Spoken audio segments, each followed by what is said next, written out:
Hello and happy 2025. Saying that in February sounds wild, but this is the first time that we've chatted this year, so it also feels right. Today's video is all about getting ourselves right in 2025. So maybe you fell off in January, that's totally fine because we have all year to get back on track, and we're going to do that with a bingo board. I actually saw this pop up on TikTok at the end of 2024 and I absolutely loved it. All the girlies were designing and drawing theirs out on paper, and they were using all these different cute highlighter pens and Sharpies. It was really giving bullet journal, if you remember that trend from a few years back. So I wanted to make my own version of the bingo board in an attempt to kind of project manage my own life a little bit. I designed mine in Canva for the ease and customization of it all, and then I shared it with some friends and coworkers who ended up trying it and loving it and incorporating it into their own lives. So I figured I'd share it with you in case you find it helpful. So we're going to talk about how to build a board that's actually effective, how to stay accountable to the goals that you set for yourself, and then I'll also share my free template for building your own board. If you're new here, my name is Tesera. I live in New York City and I make lifestyle, beauty, and travel content.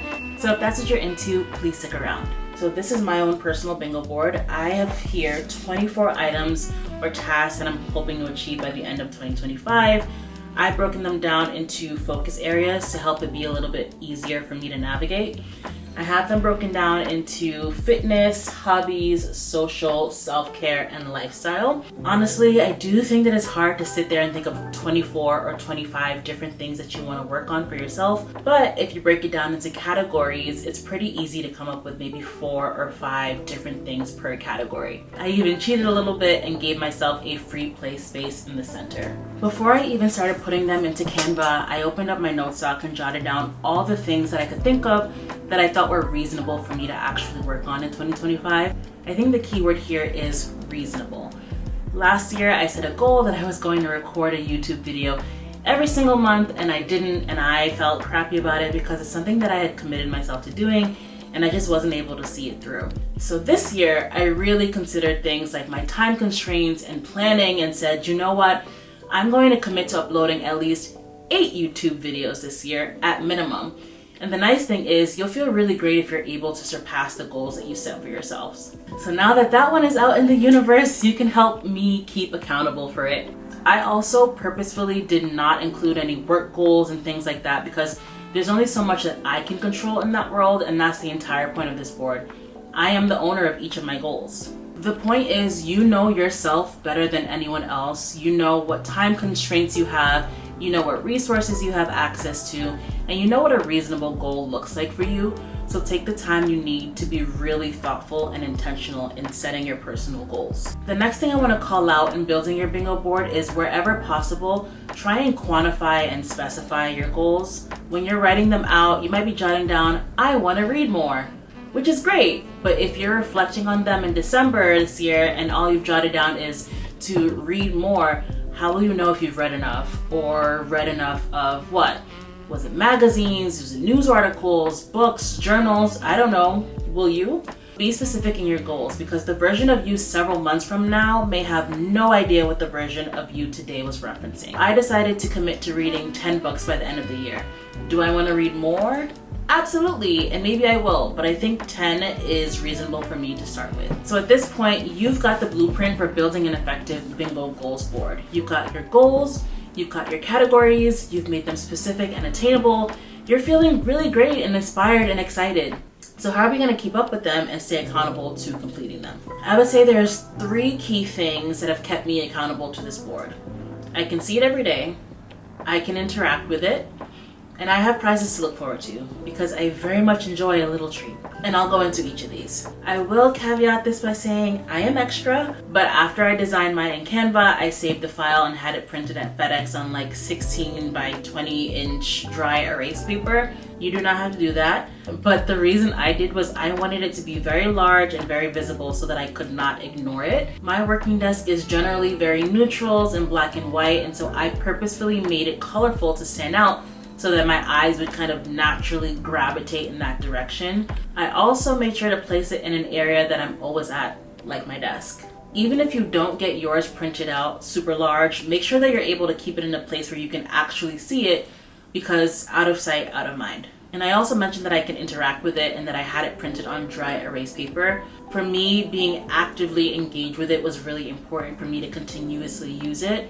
For a lot of these, I made them measurable and added quantities like get 3 facials done or design 12 nail sets, since I like to do my own nails. Here, look.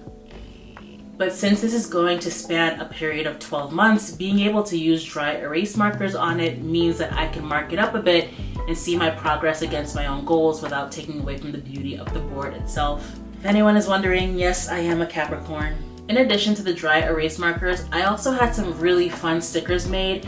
Again, being extra, you do not have to do this, but every time I achieve a goal, I can cover it with these stickers. I found this one picture of Patrick Star from SpongeBob online, and I used my iPad to write "You doing a good job" around them and had them printed with Vistaprint. So now I'm extra excited to use my stickers on my goals. So whether it's dry erase markers or just pen and tally marks to cross things off, or any old stickers that you may have, actually being able to interact with your board will help you keep up with your goals. And lastly, I have prizes to look forward to, like an actual bingo. Because again, who doesn't love a little treat?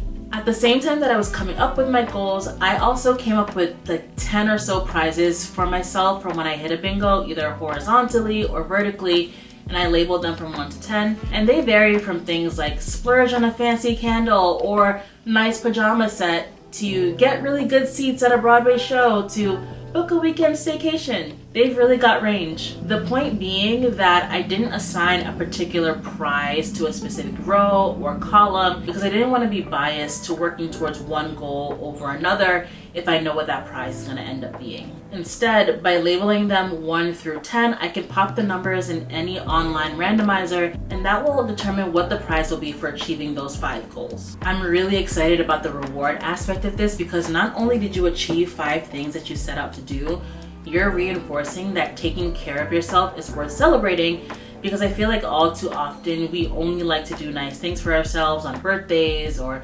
anniversaries or events like work promotions, but I think it's really nice to celebrate the fact that you're alive and that you've dedicated time to giving back to yourself. That got a little deeper than I was anticipating. All that being said, I'm going to share the link to my Canva template in the description box. It's free to use, edit, resize it if you need to, choose your own graphics, colors, whatever you need to make it work for you. If you end up using it, please let me know how it works out for you. If you have any tips on how to make it better, please drop them in the comment section below. And if you like this video, please make sure to like this video and subscribe for more lifestyle, beauty, and travel content. I'm working on editing tons of footage from my trip to Japan a few months back, and I hope to have that ready soon, so I hope to see you in the next one. Thank you so much for watching. Bye.